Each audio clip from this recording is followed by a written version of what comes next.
Daon kay niya? Ang kubere ya. Wala, mabasa di tani. Yung cellphone na basig na kuan, ang imong drone.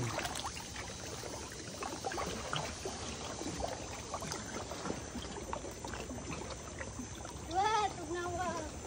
Tugnawa ang dagat. Tubig.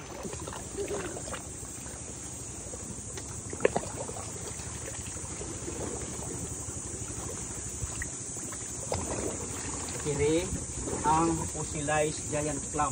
Ay, maodo ini. Ari man ako, daddy nag-sister. Ciao na. Gini si daddy nag-sister. Wala, was dad.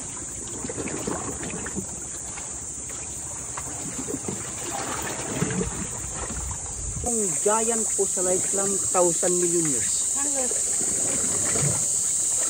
Picture. Kining laman ako. 1, 2, 3. Okay.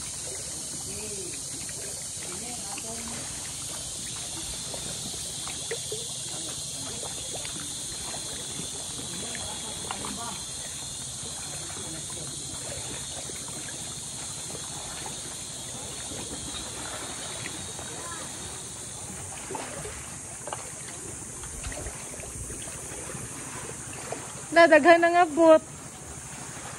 Daghan na nga bot. Okay. Kini ang atong number 5 distribution stock. Tangog cave. Dinatawag kini nga tangog cave tungod kay dinhi magtago manalipot ang mga biyahero kaniadto. And those travelers were using sailboat, bangsang gilayag nga dagko. Unya gikan sila sa some part of southern Leyte, Mabini Bohol and Ubay Bohol, and they were scheduled to travel towards Mindanao aron makapamaniya sila sa ilang sakong humay, Kopras, Bandol o Pabos ang Cebu. Karon, kung ang mga bahiro maka-encounter og dautan nga panahon, kusog ang hangin, dagkong balod, kusog ang kuryente sa tubig, maglisod sila tabok sa Lamanok Point. Ang boat captain, si Mr. Tangog, mangitag sa kalugar kung asa sila makapanalipod. And then, kung adunay matukan na pwedeng makapanalipdan nila, mag-drop anchor. After dropping the anchor, the boat captain, Mr. Tangog, would instruct to the crew. Okay, crew, very dangerous to cross.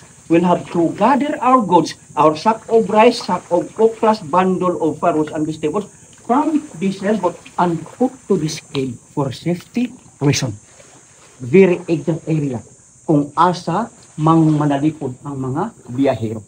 Karon, after 24 hours or 48 hours, while the boat captain continuously observing the weather condition, kung makita na nila na nabot sa boat captain kung linaw ng panahon, again, si boat captain Mr. Tangog would instruct to the crew, okay crew, linaw naman ang panahon, aron nga makapagpadayon ta sa atong pagbiyahe paingon sa Mindanao, atong hakuton pag-usab ang atong mga kagaminto, sack of rice, sack of kopras, bundle of farros and vegetables from here and put it back to the sailboat and then continue their travel. Very, very important area, important cave during ancient people, especially for the travelers. Itong lagi ano? Yes, ma'am. Kining